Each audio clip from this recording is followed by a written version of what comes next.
Hello everyone, hello बच्चों। तो welcome to the part 2 of your chapter number 1 French revolution. I hope आपने part 1 देख लिया होगा और आपको अच्छे से समझ आया गया होगा। पार्ट 1 में हमने पढ़ा फिलोसोफर्स के बारे में कि फिलोसोफर्स ने कैसे थर्ड स्टेट को प्रवोक किया रिवॉल्यूशन के लिए।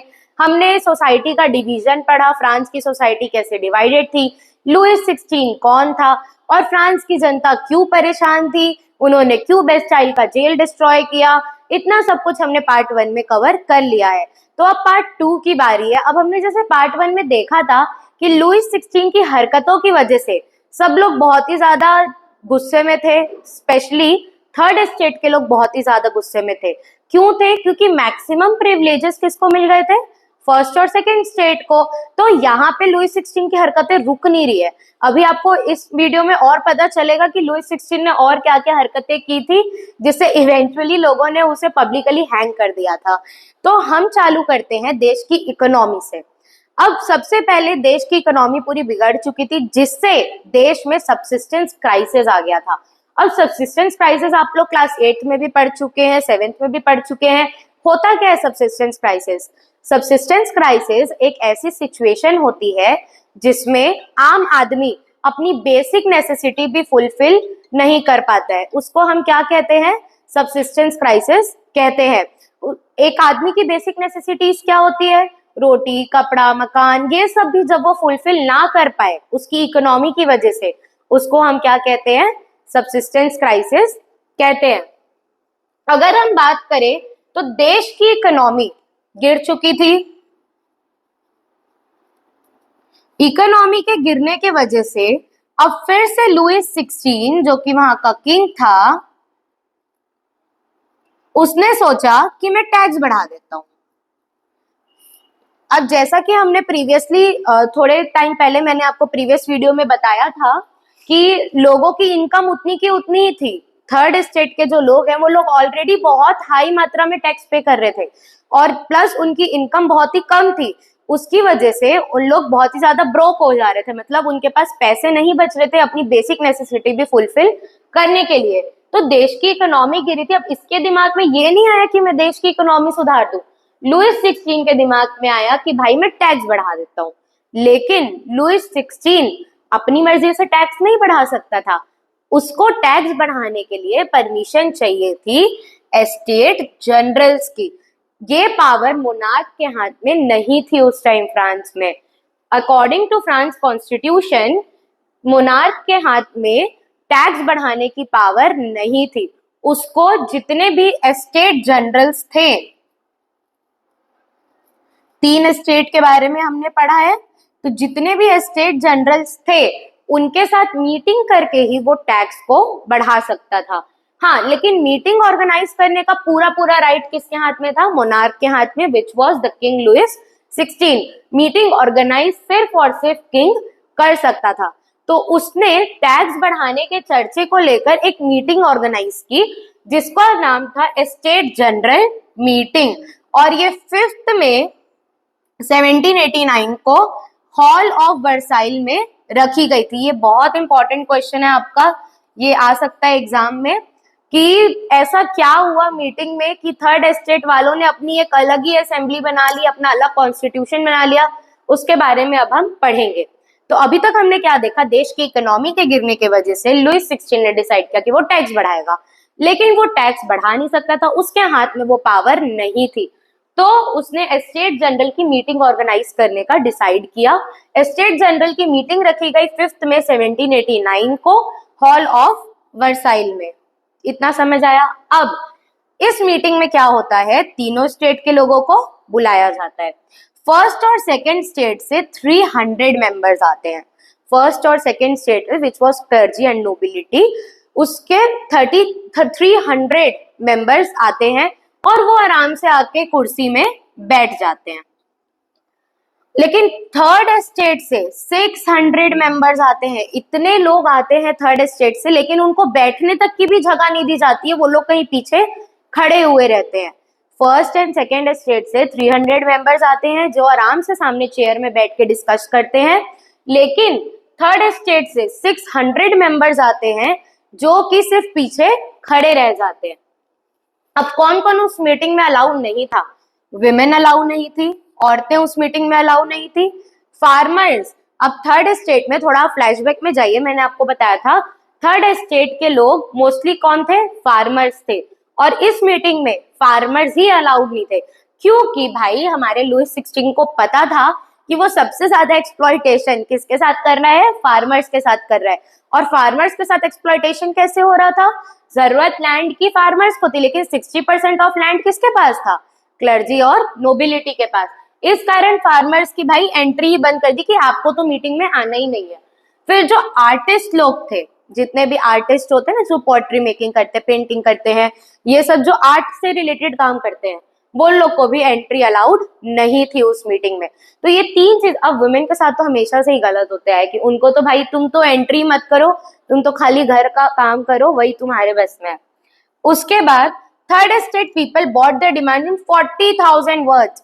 अब जो थर्ड स्टेट के लोग थे, उन्होंने सोचा कि भाई इतने ज्यादा हम मात्रा में लोग आए हैं, लुईस 16 हमारे लिए अच्छा सोच रहा होगा, तो हम एक लेटर इशू करके जाते हैं विच इज 40,000 वर्ड्स में उन्होंने अपनी डिमांड को उस लेटर में लिखा।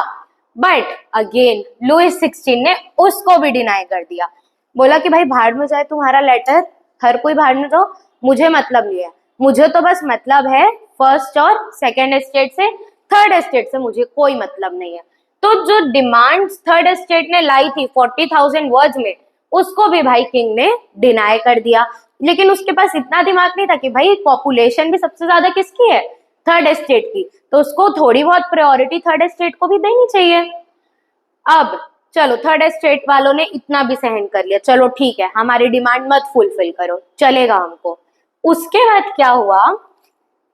थर्ड स्टेट वालों को पता था कि भाई अगर उस समय क्या होता था ना, जैसे कि मान लो 3 स्टेट है, first, second and third, 3 state है मान लो, तो उसमें क्या होता था कि हर एक स्टेट का एक अपना वोट होता था। मान लीजिए फर्स्ट स्टेट वाले का 1 वोट काउंट होगा, सेकंड का 1 वोट एंड थर्ड का 1 वोट, ये तीनों का एक एक वोट काउंट होगा। यानी कि हर एक मेंबर का वोट काउंट नहीं होगा, हर एक स्टेट का 3 वोट, मतलब टोटल कितने थे? 3 वोट थे। अब थर्ड स्टेट वालों को तो ये पता था कि फर्स्ट और सेकंड स्टेट जो है ये दोनों फ्रेंड्स है, यानी कि ये लोग किंग के साथ, किंग हु वाज लुईस 16 उसके साथ मिले हुए हैं। फर्स्ट और सेकंड स्टेट को ये बात पता थी कि ये दोनों आपस में मिले हुए हैं और किंग भी इनके साथ मिला हुआ है। अगर ये तीनों आपस में मिल जाते हैं तो पूरा टैक्स का बोझ किसके ऊपर आएगा? थर्ड स्टेट के ऊपर आएगा। तो ये लोग सोचते थे कि भाई हमको वोटिंग सिस्टम को चेंज करना चाहिए, जो अभी 1 वोट कहला रहा है उसको चेंज करके हमको 1 मेंबर 1 वोट कर देना चाहिए। यानी कि हर मेंबर को आप वोटिंग राइट दो, जितने लोग फर्स्ट स्टेट में है, जितने लोग सेकंड स्टेट में और जितने लोग थर्ड स्टेट में है, आप तीनों ही स्टेट के लोगों को वोटिंग राइट्स दो और उसके बेसिस पे कैलकुलेट करके आप डिसीजन पे पहुंचो। बट लुईस 16 ने उसको भी डिनाई कर दिया अगेन। तो अब गुस्सा हुए इन लोग थर्ड स्टेट वाले लोग कि भाई हमारी तो कोई सुन ही नहीं रहा है, हमको क्या खाली खड़े रखने के लिए बुलाए हो मीटिंग में? हमारे लेटर्स को डिनाई कर दिए गए, हमारी को डिनाई कर दिए गए, टैक्स भी हम पे करें, हार्वेस्ट भी हम अपना दे दे। तो ये लोग बहुत ही गुस्से में उस हॉल से उठ के चले जाते हैं। लेकिन हालांकि उन्हें बैठाया ही नहीं गया था, लेकिन स्टिल हम लोग उस हॉल से गुस्से में निकल जाते हैं कि भाई हम अब अपनी अलग गवर्नमेंट बनाएंगे, हम अब अपना अलग करेंगे। वो लोग बहुत ही गुस्से में प्रोटेस्ट करके उस हॉल से निकल जाते हैं। तो ये था हमारा हॉल ऑफ वर्साइल की मीटिंग का सिनेरियो। आई होप आपको समझ आ गया होगा। अब हम लोग one of the most important topic discuss करेंगे, इंडोर टेनिस कोर्ट इंसिडेंट। इसी इंसिडेंट में जो थर्ड स्टेट के लोग हैं वो लोग अपनी एक अलग असेंबली बना लेते हैं और फिर लुईस 16 को घुटने टेकने पड़ते हैं। क्या क्या होता है अब हम लोग आगे डिस्कस करेंगे। तो बच्चों अब हम डिस्कस करेंगे इंडोर टेनिस कोर्ट इंसिडेंट के बारे में, कि हमने पिछले बार देखा कि जो थर्ड स्टेट के लोग थे वो लोग लुईस 16 से फ्रस्ट्रेट होके बहुत त्रस्त होके प्रोटेस्ट करके वो हॉल को लीव कर देते। वो लोग डायरेक्ट जाते हैं टेनिस कोर्ट में, जो कि अगेन पैलेस ऑफ वर्साइल में सिचुएटेड था।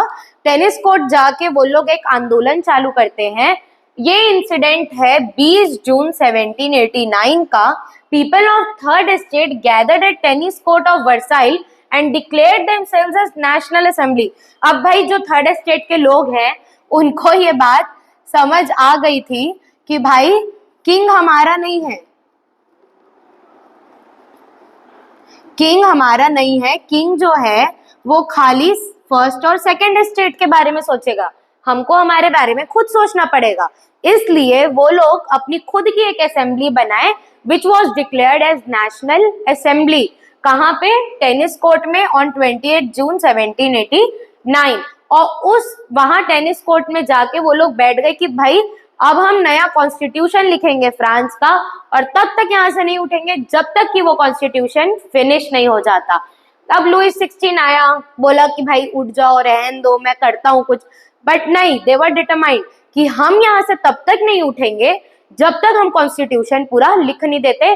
और अब हम नया कॉन्स्टिट्यूशन बनाएंगे फ्रांस के लिए, जिसमें मोनार्क की पावर यानी कि लुईस 16 किंग की पावर बहुत ही ज्यादा कम होगी। हम ज्यादा पावर्स नहीं देंगे किंग को, जिससे कि हमारे जो भेदभाव हमारे साथ हो रहे हैं वो भी बहुत ही ज्यादा कम हो। उसके बाद decided to write a new constitution for France, decided not to leave the hall until it's finished। उन्होंने डिसाइड किया कि हम अब नया कॉन्स्टिट्यूशन बनाएंगे और हॉल को नहीं लीव करेंगे जब तक कि वो कॉन्स्टिट्यूशन फिनिश नहीं हो जाता। अब इनका भी एक लीडर था। अब आप देखिए कि हर किसी को, हमने प्रीवियस वीडियो में देखा था कि फिलोसोफर्स ने थर्ड स्टेट के लोगों को प्रवोक किया था कि आप अपने हक के लिए लड़ो। तो इसमें भी दो पीपल को इलेक्ट करते थे, एक थे मीराबियू और एक थे अबे सैयस। ये जो मीराबियू थे ये बहुत ही ज्यादा अच्छा स्पीच देते थे, बोलना इनको बहुत पसंद था, और कहते हैं कि जब ये स्पीच देते थे तो लोग इनकी बात को बहुत सीरियसली लेते थे और सुनते थे।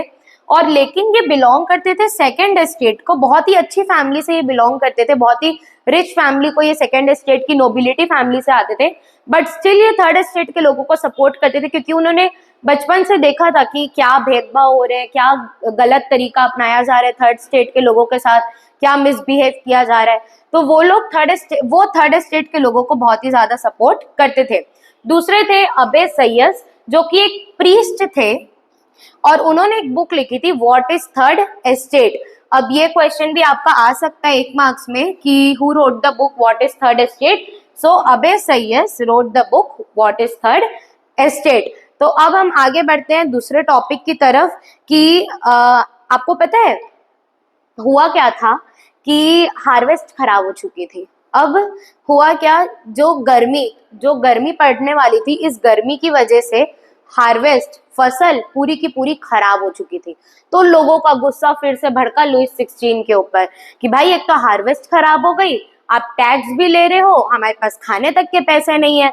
इतना सब कुछ चल ही रहा था, तभी एक रूमर स्प्रेड हो गया कि सेकंड एस्टेट ने अपने कुछ लोग भेजे हैं थर्ड एस्टेट के पास। क्या रूमर स्प्रेड हुआ?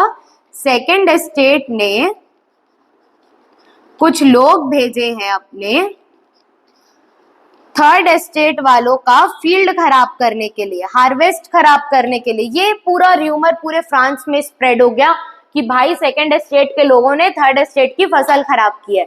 ये सुनकर जो थर्ड एस्टेट के लोग हैं वो लोग इतने गुस्सा हुए और गुस्से में नाइफ, वेपन सब लेकर इनके घर घुस गए, जो सेकंड एस्टेट नोबिलिटीज के घर घुस गए, उनको मार दिया। और मारा तो मारा, उनके घर भी लूट लिए।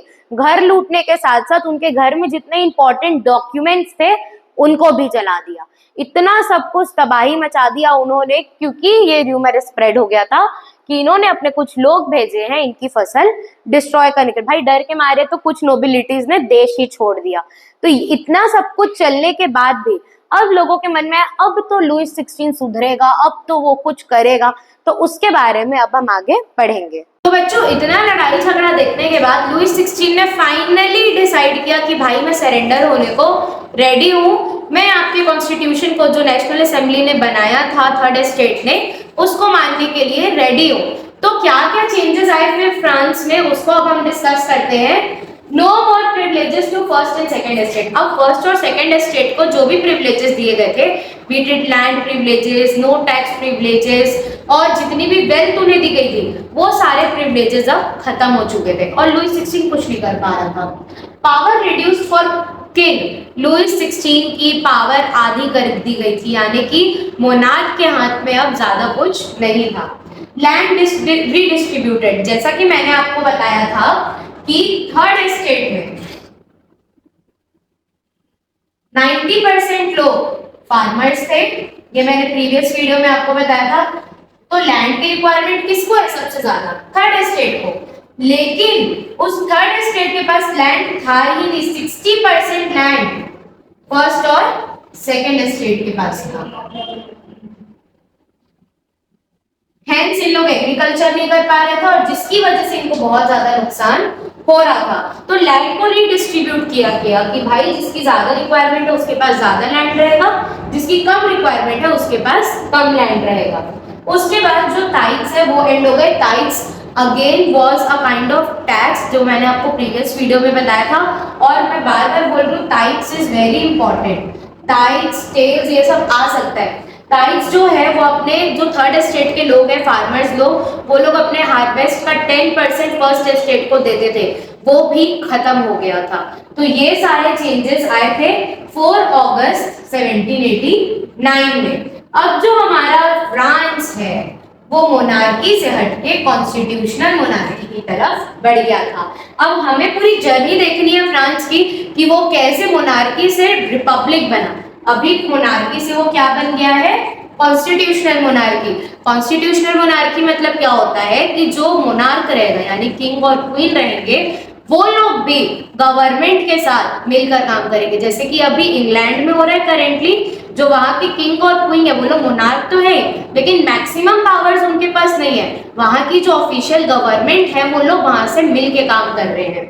अब नेशनल असेंबली, हमारी जो थर्ड स्टेट के लोग थे, उन्होंने भी अपना कॉन्स्टिट्यूशन बनाना रेडी कर दिया। 1791 में national assembly completed the making of constitution. 1791 में नेशनल असेंबली ने कॉन्स्टिट्यूशन को बना के खत्म कर दिया। याद है हमने इंडोर टेनिस कोर्ट पढ़ा था 5 मिनट पहले, उन लोग प्रोटेस्ट करके हॉल से निकले, इंडोर टेनिस कोर्ट पे बैठ गए थे कि भाई हम तो अपना कॉन्स्टिट्यूशन बना के ही उठेंगे यहाँ से। तो वो लोगों ने अपना एक नया कॉन्स्टिट्यूशन बनाया और उस कॉन्स्टिट्यूशन में उन्होंने गवर्नमेंट को 3 पार्ट में डिवाइड कर दिया। इवन अभी इंडिया में भी डिवीजन ऑफ गवर्नमेंट चलता है, which is legislature, executive and judiciary. Again मैं आपको प्रीवियस वीडियो में भी बता चुकी हूँ कि लेजिस्लेचर क्या होता है, executive and judiciary. I am repeating again. Legislature जो है वो लॉ बनाते हैं, एग्जीक्यूटिव उस लॉ को एग्जीक्यूट करते हैं और जुडिशरी में हमारे सारे कोर्ट्स आते हैं जो ये इंश्योर करते हैं कि वो जो लॉ बनाया गया है वो अच्छे से फॉलो हो रहा है कि नहीं हो रहा है। तो अब लुई 16 की हालत वाज लाइक कि भाई मेरे हाथ में तो कुछ है ही नहीं। अब हम आगे पढ़ेंगे कि लुई 16 ने और क्या क्या किया। तो बच्चों जैसा कि हमने देखा था कि लुई 16 ने नेशनल असेंबली के सामने सरेंडर कर दिया था, तो अब हम फ्रांस के नए पॉलिटिकल सिस्टम को एनालाइज करते हैं। थोड़ा फ्लैशबैक में जाइए। मैंने आपको बताया था कि फ्रांस की पॉपुलेशन वाज 28 मिलियन। एक हमारे इंडिया की, उत्तर प्रदेश की पॉपुलेशन इससे ज्यादा है, बट स्टिल फ्रांस की पॉपुलेशन 28 मिलियन थी, जिसमें से सिर्फ 4 मिलियन लोग वोट करते थे। सिर्फ 4 मिलियन लोग। और वो लोग कौन थे वो आगे हम लोग पढ़ेंगे। सिर्फ 4 मिलियन लोग वोट करते थे और जो 4 मिलियन लोग वोट करते थे वो लोग सिलेक्ट करते थे इलेक्टर्स और एक जज। 4 मिलियन लोगों में से 50,000 इलेक्टर्स सिलेक्ट होते थे, सिटीजन्स वोट करके सिलेक्ट करते थे, और ये इलेक्टर्स में से 745 नेशनल असेंबली मेंबर सिलेक्ट होते थे, जो कि ये इलेक्टर सिलेक्ट करते थे। यानी कि कॉमन जो सिटीजन है उन्होंने इलेक्टर्स सिलेक्ट किया, इलेक्टर्स ने नेशनल असेंबली मेंबर्स को सिलेक्ट किया। और ये जो नेशनल असेंबली मेंबर्स है 745 जो नेशनल असेंबली मेंबर्स होते थे, उनको किंग कंट्रोल करता था। अब लुई 16 ने सोचा चलो कुछ तो है मेरे हाथ में, कुछ तो है, मैं किसी को तो कंट्रोल कर रहा हूँ। तो इसकी पावर किसके हाथ में होती थी? किंग के हाथ में। लेकिन एक चीज और, लुइस 16 के पास अभी भी एक हुकुम का इक्का था, which was his veto power. अब ये वेटो पावर क्या थी? अब ये किंग इससे बहुत खुश रहता था कि भाई देश में जो भी डिसीजन होने हैं उसमें किंग की परमिशन जरूरी होगी। लेकिन और लुइस 16 को थका के परमिशन देनी ही पड़ती थी, क्योंकि उसको पता था अगर मैं परमिशन नहीं दूंगा फिर ये लोग चाकू छुरी लेके मेरे पैलेस में घुस जाएंगे। तो लेकिन किंग फिर भी खुश रहता था कि भाई मेरे पास कुछ तो है मेरे हाथ में। तो उसको हम क्या कहते थे? वेटो पावर कहते थे। वेटो पावर क्या होती थी कि भाई कंट्री में जो भी डिसीजन होने हैं वो किंग की परमिशन के बिना नहीं हो सकते। अब हम डिस्कस करेंगे दो सिटीजन्स के बारे में। याद है मैंने आपको बताया था वो कौन लोग थे जो वोट दे सकते थे? दैट वर एक्टिव सिटीजन, जो लोग बहुत ज्यादा एक्टिव थे, बहुत ज्यादा एक्टिव। भाई हमको करना है देश के लिए कुछ, हम करेंगे देश के लिए कुछ, ये लोग बहुत ज्यादा एक्टिव होते थे। तो जो लोग वोट दे सकते थे, अब वोट कौन दे सकता था? सबसे पहले gender use to be male, अगर जो लोग मेल हैं वही वोट दे सकते थे। एज उनकी होनी चाहिए 25 प्लस, 25 एज ग्रुप का जो है, प्लस जो टैक्स पे कर रहा है 3 डेज ऑफ लेबर वेज। मतलब अगर कोई लेबर है, मान लो उसका 100 रुपए दिन का वेज है, अगर वो 300, तो 3 दिन का कितना हुआ? 300 रुपए, 300 रुपीज। तो अगर कोई एक्टिव सिटीजन है और वो 300 रुपीज या उससे ज्यादा टैक्स पे कर रहा है तो वो एक्टिव सिटीजन कहलाता था। और पैसिव सिटीजन कौन थे? जो लोग वोट नहीं देते थे, लाइक 25 से कम एज वाले, जो लोग टैक्स कम देते थे, और जो लोग फीमेल्स थी, चिल्ड्रन थे, वो लोग सब किस में आते थे? पैसिव सिटीजन में आते थे। अब बारी आती है नए कॉन्स्टिट्यूशन की, नए संविधान की। वही बातें लिखी हुई थी संविधान में जो इंडिया के संविधान में लिखी है, right to speech, right to life, right to equality given to all. मतलब सब कोई इक्वल है लॉ के सामने, फिर चाहे वो अमीर हो या गरीब, किंग हो या क्वीन, फिर या कोई भी हो। तो constitution is for all and equality is for all. Irony देखो आप, एक तरफ इनका कॉन्स्टिट्यूशन कह रहा है इक्वालिटी फॉर ऑल, और फीमेल्स को वोटिंग राइट तक नहीं था। ओके, एनीवेज उसके बाद एक चीज और की लुइस 16 ने। अब सब लोगों ने सोचा कि भाई अब तो हमारा राजा सुधर गया है, अब तो लुइस 16 में कोई कमी नहीं है। लेकिन लुइस 16 अंडरग्राउंड होके प्रूशिया के राजा के साथ सीक्रेट टर्म्स मेंटेन करता था।